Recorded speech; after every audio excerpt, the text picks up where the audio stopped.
Hi, welcome. We're on to Rookie and Jacqui part five. I think it is, Five, yeah. yeah, five. Yeah. Wow. So we've had Christmas. Hope you all had a nice, quiet Christmas and Happy New Year. See what this year Happy New Year. brings. Yeah. So my name's Jacqui McPeak, and this is my friend Rookie. Hi, I'm Rookie Davies, Okay.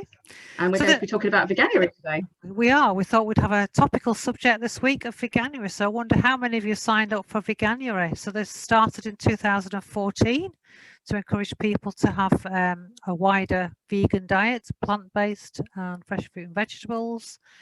Um, but there are a couple of concerns if you've got allergies, which affect your son, don't they, Rookie? Yeah, so Nathan has a dairy allergy. You've probably heard that before. So Veganuary for him, yeah, do you know, it just wouldn't work. He already has to cut out so much of his diet, and so many people do.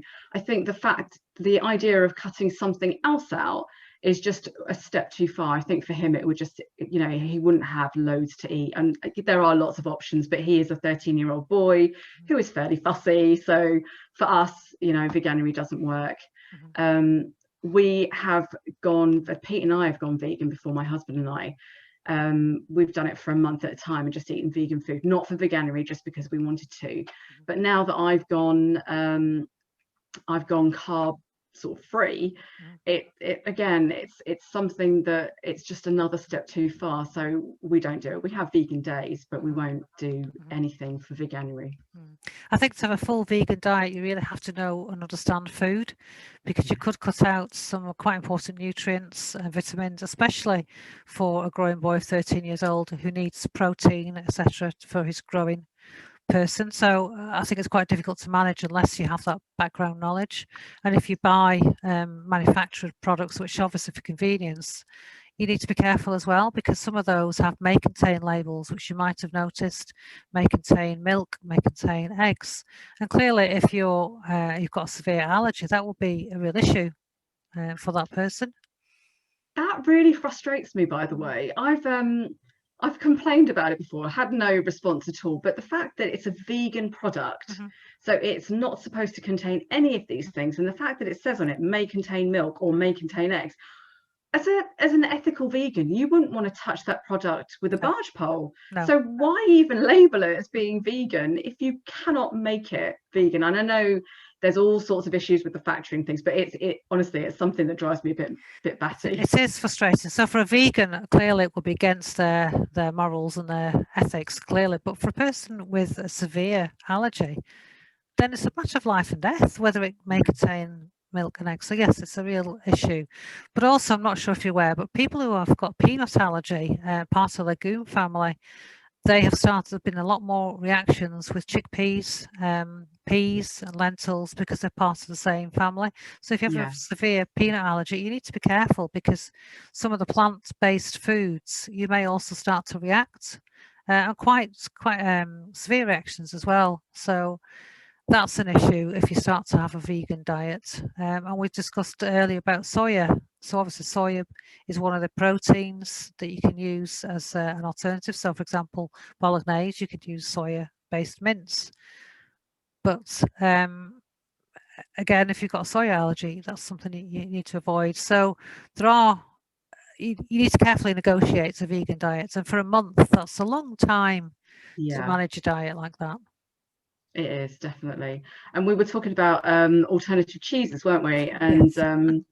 I was saying that, so two things I've got here. So firstly, my son did actually try a vegan pizza yesterday because we'd run out of the pizza bases that he normally likes.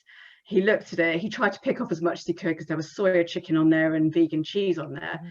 and he was having none of it. So he cooked it, took all the bits off, and then sorry, if you're vegan, he put chicken and ham all over it. So it made it edible for him.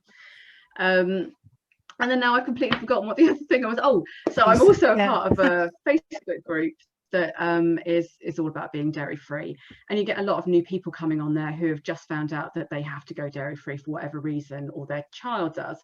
And literally one of the first questions they ask is, what is the best vegan cheese to Cheese. use as a Yeah. substitute? And the reactions you get from the people in the group that have been there for a while are kind of, either there are a few that are quite nice, but most people are just like, just don't do it. Just the alternatives aren't then don't try and substitute something that you've had before with something that isn't going to be the same thing, and that is sometimes going to be a letdown. Some people love it, and great, but yeah, not everyone does. Yeah, that would be my downfall, because I love cheese. So yeah, mine too. Cheese and biscuits and an apple is my staple lunch. So I don't know what I would do. I love cheese. Probably too much. I think Cathedral brought one out, haven't they? Lactose-free cheese. Yeah, I think a lot of companies have now, again, so a lot of companies are making a really big effort, and in the 13 years that I've been looking at dairy-free products, the ranges that have come out now to what we had a few years ago, it's amazing, and I absolutely applaud them for doing it. It's great. Yeah, I think it's, we're going to talk about that in another session, aren't we? Because there's so much now, but also, actually, without going into too much, there's so much ordinary products that are naturally gluten-free or naturally lactose-free, where you can find them much cheaper on the other aisles if you know what you're looking for. They're my favorite ones, and honestly, again, I won't go into it now, but there are so many out there that it's great. And again, it is it's good. And I think also I saw a comment, I think it was on Instagram or something, about from farmers who were saying, what about us in Veganuary? And also somebody else, commented, a balanced diet includes meat and fish and plenty of fresh fruit and veg as your kind of normal diet. But for those farmers now, who rely on the income, and clearly with all the recent events, including Brexit, etc., so they're going to be landed with a lot of additional stock that may not be required. So another pressure for them as well. So definitely, their point of view, that's and we were talking about dry January, weren't we? The pubs have got enough to contend with at the moment, but the sales of alcohol may or may not have dipped in the current times. I'm not sure how dry January is going. Yeah, I'm not sure it will affect the pubs this year because they're all shut at the moment, but I think in previous years, on the same vein, they have to now plan for dry January in the same way the farmers, I don't know if they can, but they know this is going to keep happening because it's become a thing, hasn't it? It is. Yeah, so they have to factor that into their planning, because it does have a big impact on what would be a bad time of year anyway. It's made even worse, isn't it? Yeah. So I think with Veganuary, yes, to have more fruit and vegetables, certainly. But for 4 weeks, it is quite a long time. But to maybe, like you say, the odd days where you can incorporate vegan food into your kind of weekly menu cycle, it's a good thing. As long as I think a lot of people as long as you kind of have a balanced diet. Yeah. I was just going to say, I think a lot of people have gone for the flexitarian diet now, haven't they, where they do have meat-free days. Completely applaud that. I think that's great. I think maybe we do eat quite a lot of it as a sort of country, and that cutting down on it for a few days every now and again, it can't hurt. But it is taking into account all the minerals, the vitamins, all the things that you might be missing, and what effects they might have. It's just being sensible, really, isn't it? I think so. Yeah. So I think that's it for Veganuary. So we'd love to hear your views and your experiences, particularly if you've got allergies. Are you just ignoring Veganuary? Is it too much, or do you attempt to have meat-free days as we suggest? So anything else from you? No, so we're that's it. Back next week with another exciting topic. So look forward to hearing responses. Yes. Excellent. Okay. Thank you. Bye.